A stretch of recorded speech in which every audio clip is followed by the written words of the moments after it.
another edition of Bama and Bourbon with Aaron Suttles from Alabama. I'm Lance Taylor for the next round. It is on Roll Tide Pods. Like and subscribe. Give us that thumbs up. It's every week we talk a little bourbon and we talk some Alabama football. We've got a good bourbon. We've got a great game coming up. And coming off another dominant performance from Alabama, I couldn't figure out the app. The ESPN Plus, SEC Plus, whatever the hell it was. I called Brown up. I had a couple people reach out to me, and they're like, dude, what's... And I was like, it's not that big of a deal. Like, I've been on ESPN Plus this year. I've watched some games, and I couldn't figure it out. And had a girlfriend try to help me. She couldn't figure it out. I called Brown, and he's like, it's 21-0. I was like, okay, I'm out. Yeah, we're not worried about it. So I got to be honest with you. I didn't watch. I got to see highlights or read all about it. I didn't miss much except for not much to talk about. 8 different Alabama players scoring touchdowns. Yeah, and we saw maybe Alabama's new punt return. Yeah, that's a nice debut. Cheers. Cheers. Iron Bowl week. You're very Bama'd up today. I am. I like it, man. And are those Air Force Ones or no? Dunks? But they're very similar. Okay. They're very similar. Yeah, so it's almost it's Alabama, but it's almost Washington State too. Yeah, a little Ohio State thrown in there, maybe. Yeah. I like it, man. Iron Bowl week, and we will get into that game. This is Maker's 46 cask strength, and it is the French oaked edition. Yeah. So I will try to explain what this is. It's spicy. It is the taste vision of Bill Samuels Jr. Creating his signature bourbon requires first of its kind finishing that begins with fully matured cask strength Maker's Mark. 10 seared French oak staves are fitted into the barrel before the whiskey is finished to maturity under ideal conditions in their limestone cellar. Why is it called Maker's Mark 46? Well, Bill Samuels Jr. named this bourbon after the French oak stave, which the Independent Stave Company files as stave profile number 46. Okay. It says vanilla toffee, sweet cherry candy. I get the sweet cherry a little bit. Moderate alcohol. The spice is there. It's 110 proof. 110.3 proof. Oh, is that moderate? Yeah. Taste, it says sweet cherry, a bit of a barrel char, toffee, brown sugar, oak, hint of milk chocolate. Ooh, that's unique. Finish, white pepper burn, or white pepper spice. Tangy cherry, tannins, barrel char, and oak, long finish, moderate burn. It does have a long finish and it has a moderate burn. Yeah. So final 2 things it says on the tasting notes, and that's dead on. Nailed it. It's unique. This is going to be cheesy, but this is kind of a holiday bourbon. Can you see that a little bit? Yeah, I can absolutely see that. I think it would be one of those you take over to Thanksgiving, Friendsgiving, whatever. I've got a Friendsgiving tonight. Christmas ugly sweater party coming up. I might break this out. Do you have your ugly sweater of choice? Yeah. Okay. Yeah. Boy, that's always difficult because you really can't wear the same one. No, you got to top it. It's almost Halloween. So I've got a collection of them going now. You wear them once and you just sort of take up space. That's it. Yeah. That's it. So like, what'd you wear last year? I wore a Rams ugly sweater last year, I think it was. I think I got some ugly, like Santa with big puffy, like coming off the sweater. Okay. Yeah. This year I think I might go Home Alone. Okay. On a Home Alone theme. So. I saw somebody, had lunch yesterday, and somebody had the Wet Bandits t-shirt on. That's a good one. Daniel Stern and Joe Pesci. That movie holds, I mean, it's dated, but it still holds up. Yeah, I agree. So I saw we're getting on Christmas movies. But it's so funny, my girlfriend has never seen Planes, Trains, and Automobiles, so we'll do trivia at Odie's Wednesday night. It's a big night the night before Thanksgiving, everybody's home, and it's a lot of fun, but it gets way too crowded for me. So I'll get out of there, and I always want to watch Thanksgiving movie. There are 2 I love that I associate with Thanksgiving: Son of a Woman with Al Pacino, and then Planes, Trains, and Automobiles. But she's never seen Planes, Trains, and Automobiles, so excited about that. But Alexander Payne, he's a really good director. He's from Omaha, Nebraska, strangely, but he's done Election, Sideways, About Schmidt, Downsizing. He's got a handful of really good films. Dude, I love Sideways. Sideways, incredible. It's a great movie. So Paul Giamatti is back. And I loved Paul Giamatti. He's the lead. It's called The Holdovers, and he is. Was that him? Yeah. You need to go see this. I want to know. I've seen it twice. Well, how's Paul Giamatti doing that thing with his eye? I don't know. Because it's a big part of this movie. Okay. Like it's actually something that they recognize, they talk about, and I was like, his eyes are always a little off, but not like this. It's definitely noticeable. Crazy next level. Yeah. But anyway, he is he's a professor at a boarding school, and there are holdovers that can't make it home for the holidays for whatever reason. So he is in charge of being their chaperone for 2 weeks. I'm looking forward to watching that. Yeah, and I've seen it twice. I went with a girlfriend, and then me and my daughter went kind of a daddy date night on Sunday night. And it's really good, and it's yeah. I want to check it out. Good period piece, 1970. I think you'll enjoy it. Yeah. Again, this bourbon's really good. Bama Bourbon brought to you by the Beverage Place, located next to the PGA Superstore on Highway 280. Pink package located across from Target, next to Arby's on Highway 280. One-stop shop, liquor, beer, seltzers, wines, sodas, mixers, cigars, ice, even fresh lemons and limes. Open early, close late. Open 9 a.m. every day except Sunday, where they open at noon. They will be open on Thanksgiving. I have actually gone by the pink package on Thanksgiving on the way to somebody's house to pick up bottles of bourbon. You might need some booze on Thanksgiving. Hey, most people do. I mean, you're off. Most people are off the next day. Yeah. I don't know about you. I'll be working on Friday, unfortunately. Absolutely. On the next round. I know big week for everybody involved with Alabama athletics. And tell people how they can get involved with Yay Alabama.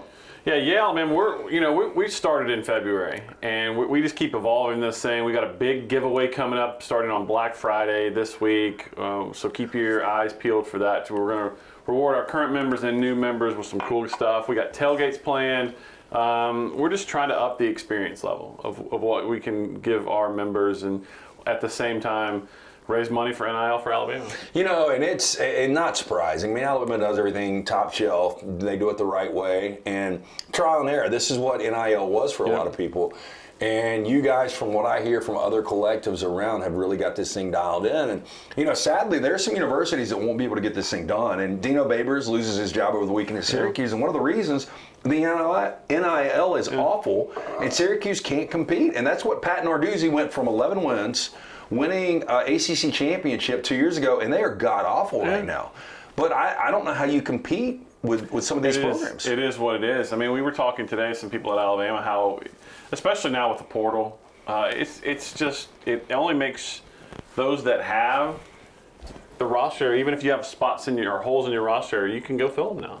And NIL is a part of that. That's just the reality. So we need to keep Alabama strong and competitive in that. Listen, at Alabama, we never are trying to set the market. We're never going to be able to have some resources that Texas schools or California schools, some of those well-heeled programs have. We just need to be competitive because we got the best closer in the business in Nick Saban, and now Nate Oates is recruiting at a really high level. So we got closers. We just got to keep them in the ball game and keep them competitive. Hey, and by the way, what are some holes do you think will need filling next year? Now, you look at both corners.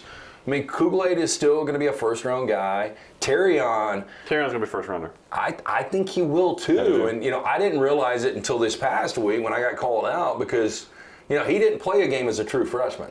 And so I just thought he was a true sophomore. Alabama fans weren't high on him coming into this season. And that's a position you only see them when they're not playing well because they get beat. When they are playing well, you don't see them because they don't throw your way. Well, and that second corner is the guy that's going to get picked on. I mean, going into the season, nobody was going Kool-Aid's way. And so they started to try to pick on three, and you heard Lane Kiffin was one of the first to call him out. 2 years in a row went at him, and it has not worked because he's playing really good football. Yeah. So, I think outside linebacker, because Dallas Turner's most likely going to go leave for the NFL. Braswell has a super senior year available to him if he chooses to, but he's been playing so well. He'll get drafted. I don't know where. He might get into the second round. Yeah, he could be a first-day guy. Yeah. Outside linebacker's a spot I think they'll look at, and then it's just you can build depth through the portal too. Okay, I got to be honest. I did not see this coming for this team. I didn't. I thought they were going to be good. I thought they'd be 10-2 in the regular season. Yeah. Look, and that's still on the table. You never know what happens at Jordan-Hare. Again, we'll get into that game in a little bit on Bama and Bourbon. But from where this team was in September to where they are right now, incredible. It's night and day. And every week I kind of, this probably bothers some people, but I'm just going to eye test. For the majority of the season, it was, to me, Michigan was the best team. Georgia was number 2, and then I had different pecking order. Right now, I would have Georgia 1, I'd have Bama number 2, I would have Michigan number 3, and then probably Ohio State number 4. But I think Alabama is playing like one of the top 2 teams in college football right now. There's nobody out there that wants to play them. Oh, no. I mean, not the way they're playing. They're playing confidently. As long as, they get Deontay Lawson healthy at inside linebacker, which I think we'll see where he is heading into the Iron Bowl this week. But look, they're peaking at the right time. Is the right thing, right? Because They took some lumps this year. I mean, they were down. The dynasty was over after South Florida. They looked horrible. They looked miserable. But you will admit, I mean, they look like, for Alabama standards, Nick Saban standards, they're like an average team. There were times this year. Remember, they almost blew it to Arkansas. Oh yeah. Well, look, they didn't. The offensive line was kind of a mess. We had Tyler Booker on today, and he said that there's a big difference in having to block for 3 seconds and 8 seconds, and so Jalen has really helped him out. But Jalen has done a complete 180. The running backs are starting to play as a committee, which you thought they would before the season. Jermaine Burton, when he wants to, he's a number one. Isaiah Bond, when they throw the tight ends away, they got a couple really good weapons in Dupree and Nyblack. So this is a team that's peaking at the right time, and defensively they've been there pretty much all year. I know people look at the Texas game, but the offense put them in some bad spots there. But the defense has been solid, great all year long. They're only getting better. Look, I told you back whenever December last year, February this year, that Caleb Downs was that guy. He's gonna, in my opinion, he's gonna win Freshman of the Year. Yeah, I could see that. And it's either him or Reuben Bain at Miami. Reuben Bain's got 8 sacks, by the way. That's incredible. And Caleb, this is one of the few weeks where Jihad Campbell actually leads the team of tackles, but it's almost bookable every week. It's Caleb Downs, and he's all over the field. And now he's returning punt. Okay, so let's get into that after I tell you. Bama Bourbon brought to you by our friends at Gutter Cap. Couple more weeks of leaves falling. Once the leaves are all, they've all fallen, gutter's going to be jammed up. The last thing you want to do is get on the roof. It's a dirty, dangerous job. You slip, you fall, you snap the neck and die. No good to the wife or kids. 823-2212. Absolutely free estimate. Call Chris Stewart for more information. GutterCapBirmingham.com. So Kool-Aid seems like he's lost his confidence a little bit. Yes. And, he muffed a couple early in the year, and for them, he's just been gun shy. So was this a plan all along that, has he been the number 2 punt return guy? Caleb? I don't think so. He was not a name that I heard. Actually, there was Cole Adams was a slot receiver they got that I've heard his name a little bit, and they always got Isaiah Bond could go back there and do it, but Caleb Downs looks like he's not quick twitch in terms of like elite. What you think of playmakers? He's got more vision, right? But he's a Javier Arenas type. Yeah, well, and he's still one of the, outside of the Deuce, maybe the best I've seen. The best I've ever seen. Him and Deuce are the best I've ever seen out of him. So do you think moving forward, and I talked about this, this can be situational, right? Because you trust the hands of Kool-Aid more, although he's had him off. Yeah. You still trust that in a big game situation. Yeah, he's just had the reps. But he's lost his confidence. Yeah, and Nick Saban said it. After the game, he said he's not fielding the ones he should field in fair catch. And then the ones he is catching sometimes, he's not confident in bobbling. So do you think we'll see Caleb this weekend in the Iron Bowl? It's a great question.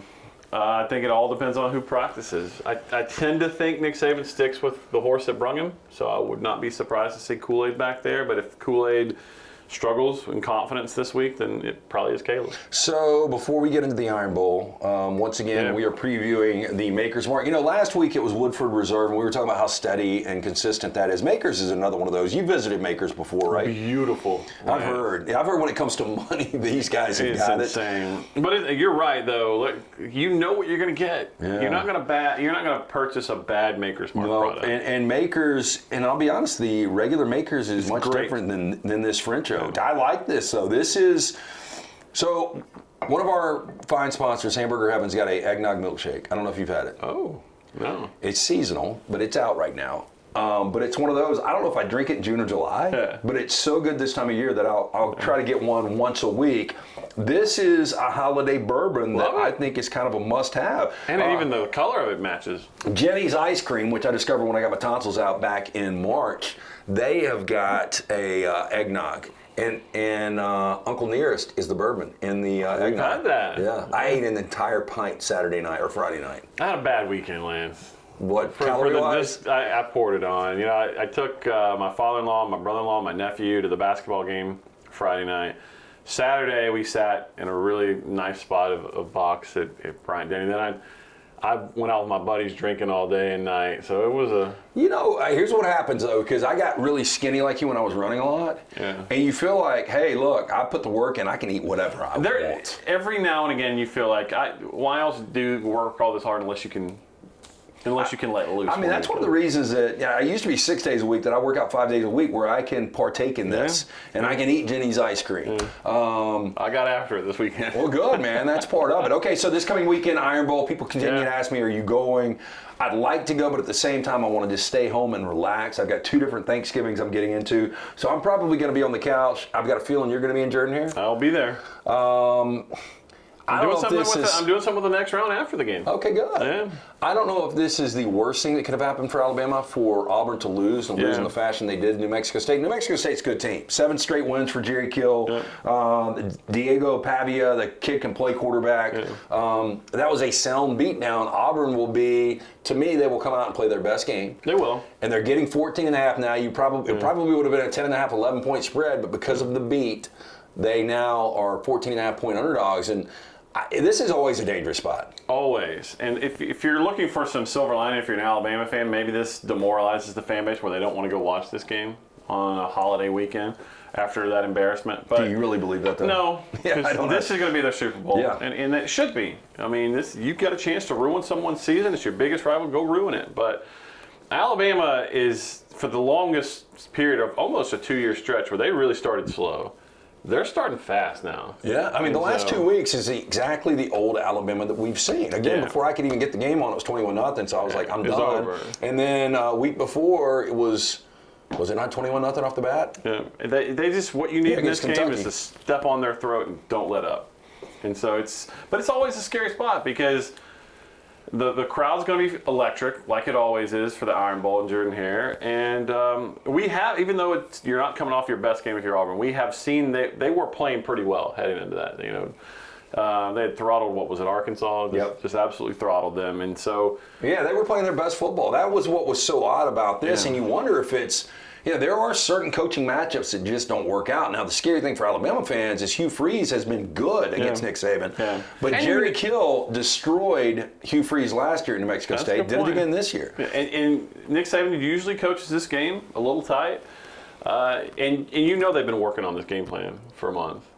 I mean, you know that they're going to throw the kitchen sink at Alabama. And Auburn is a one-dimensional offense. But Auburn last year wasn't a one-dimensional offense that ran for, 300 yards on Alabama? Well, that's what's crazy. And you wonder if it completely backfired last weekend against the Aggies because they were getting so prepared for this game. I mean, New Mexico State almost outrushed them 10-1. Auburn had 26 rushing yards. And that's hard to believe. Yeah, and now you've got an Alabama team, and New Mexico State on the other side had 215 rushing yards. You got an Alabama team coming in that you talked about this early, running back by committee. All these guys are strong. You got to see some Jam Miller, Jace McClellan, Roy Dell, and Justice Haynes. Justice Haynes. How about those two rushing touchdowns? Yeah. And look, he's young, but down the road, Richard Young can go too. Yeah. So, but how many of those guys do you see this weekend? No. Do you think it's just a Jace Roy Dell game? Yeah. And then I do think Jam adds a little element to that in the passing game, especially, that you'll see him on and maybe some third down spots, but mainly you're going to see Jason Roy. Yeah, I mean, you just want guys that know how to protect the football. Absolutely. Because the last thing you want in a game of this magnitude turnovers. Is 1 or 2 massive turnovers because Alabama's been playing clean football. Yeah. That's been a big difference. And the offensive line, I mean, you said it. Yeah. Since they shuffled it around a little bit, it's been night and day. Might see some more shuffling this week on that offensive line. What do you think happens? I don't want to give anything away because I don't know for sure. I just know that they've been in practice the last couple weeks, been looking at a couple different things. So, but you also have the feeling of why mess with what's working right now. Yeah. And they got something that's working right now really strongly, running the football, pass protecting, which has allowed that offense to just grow exponentially. It is not the same offense we saw earlier in the year. And so I'm excited to see them. This will be a huge test, but they've played in some big spots, right? I mean, they went to Texas A&M with 108,000 people. So, but it's going to be loud. You know it's going to be loud for the Iron Bowl. So who is the X factor in this game, both on the offense and defense, do you think, for Alabama? Man, that is a great question. As you're thinking about that, Chris Braswell, fortunately, gets the targeting penalty in the first half, not in the second half, because that's one of those things, I was asking Brown his keys going into this past week, and he was like, can't get anybody hurt, can't get anybody targeting, second half. And I think they're looking for it now with Alabama, the noise around the LSU game. Yeah. They're looking for it. It's a simple oversimplification answer for me. It's Jalen Milroe. Yeah. Because you can't account for him when he runs. And if he runs, then they're going to beat Auburn. They're going to cover the spread. So what atmosphere has he played in that rivals this? I guess Kyle Field? Kyle Field, yeah. Yeah, it's been the schedule flipped this year, so it was most of the tough games have been at home. And by the way, when that schedule drops for next year, I want to be on the show with you guys because I want people's reaction to how difficult Alabama's schedule is going to be next year. It's stupid. Okay, so out of conference, I know there's Wisconsin. Yeah. What else is out of conference? They're going to get Oklahoma. They're going to get LSU. They're going to get Tennessee. They're going to get Georgia. Where's that Georgia game? I want to say it's in Athens. I don't know for sure. And by the way, do you think Carson Beck comes back? I don't know, man. He's good. He is so good. He's really and so good. I think what has happened, I think a lot of these scouts really haven't talked about him because he's a first-year starter, and then they start to realize, oh, yeah, he is draft eligible. And there's nothing he doesn't have skill set-wise. I haven't seen it firsthand, but I have talked to people who have, and they have not told me what the schedule is, like in terms of laying it out. But I have been told it might be the hardest November anyone's ever had. Oh, wow. That's always fun, right? Yeah, but you're trying to work your way into the college football playoff and get. I mean, the good news is Alabama under Nick Saban typically playing their best football in November. Well, we don't know yet. The schedule hasn't been released. We'll see soon enough. Again, Yay Alabama. How do people get involved to get that NIL kicking? Yeah, yay-alabama.com/fans. Join today. We got some excellent giveaways. Basically, 24 days of Christmas coming up where we're going to be giving away some cool experiences and some great prizes for our members. We want to enhance one, make you feel like you're getting something for your money, and two, give you a feeling that you know that you are benefiting the athletic department in a way that is the most tangible way for you to affect winning and losing. And so we appreciate your support. Bama and Bourbon always brought to you by our friends at the Beverage Place, located next to the PGA Superstore on Highway 280. Pink Package, located across from the Target, next to Arby's on Highway 280. One-stop shop for liquor, beer, wine, seltzers, ice, lemons, limes, everything you need. They open early, they close late. Stop and see Chan, JJ, the fine folks at the Pink Package and Beverage Place. We appreciate everything they do. I like this bourbon. I really do. It's really good. Yeah, I think it's spicy, good. but it's not killing me. No, I sadly could sit around and I think I could probably drink this bottle in a couple of hours. I love it. Maybe tonight for Monday Night Football. Probably need that Thanksgiving nap. I've got Friendsgiving tonight. It's not my Friendsgiving, but I'm going to go. I'm really excited. I might take one of these. I try not to drink bourbon during the week except for Bama and Bourbon. I'm with you, man. But I'm feeling it, Lance. You start getting to this age, you guys have all felt it, but I went hard Friday night, went hard Saturday night. I actually went hard Thursday night. Saw a band at Saturn in Avondale. Saturn's a cool venue. Man, we saw 49 Winchester. I don't know if you've ever seen them. They're incredible. Country? So, yeah. And so, I went hard Thursday. I didn't go super hard. That was a dumb question, by the way. I don't think it's like contemporary gospel. Yeah, but it was a good time. So you get to a certain age, you're like, I can't string this out for multiple Well, that's nights. why, and see, you're actually working, and technically Dunaway and Brown, when they go to these games, they work. I don't. I go as a spectator. And so I'm doing the tailgates, I'm jumping around, I'm having to go down with people and park and walk and all that.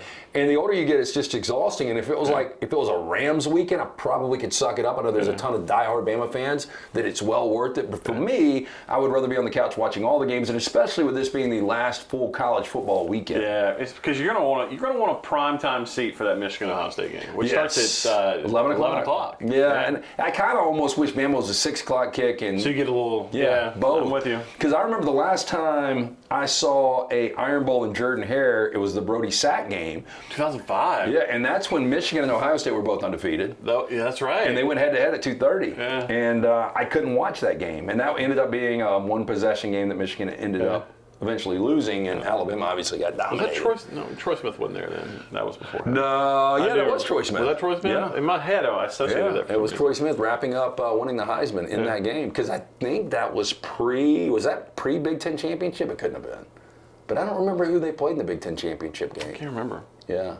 I don't know, but yeah, looking forward to that game. I wish we would have some chaos this weekend. I'm sure Alabama fans really want that. Yeah, need it. But you heard Herb Street say, hey, look, if it came down to one-loss Bama and undefeated Florida State, and I think Jordan Travis, that injury helps Alabama. Huge for Alabama. Yeah. I mean, you hate it for Jordan Travis, but in terms of if you're just being selfish looking at Alabama, that injury is significant. Yeah. So pick up a bottle of this, go to the Beverage Place or Pink Package. It's the Maker's Mark French Oaked. I had never heard about it until Chan delivered these today, until I pulled it out of the package, and I'm a big fan. As you said, this one's 110.3%. Relatives, friends, whoever you bring it to, they're going to absolutely love it. Check out Yay Alabama, and tell your friends, family, anybody that's a Bourbon fan, an Alabama fan. We will continue this during basketball season, but give us a thumbs up, Up to like, number and 15 in subscribe. the country, by the way, the Crimson Tide. Dude, that Grant Nelson kid. He can go. Estrada, I mean, there are so many misses in the portal when it comes to football. I guess you can't afford to miss in basketball. Yeah, because you're just limited roster spot. Yeah, but I mean, you feel like you get, and basketball seems like it's an easier evaluation. It is. Yeah. It is. You kind of know what you're going to get. But give us a thumbs up. It's on RollTidePods.com. It is Bama and Bourbon. We'll be back next weekend. Have a wonderful Thanksgiving wherever you are, and be safe.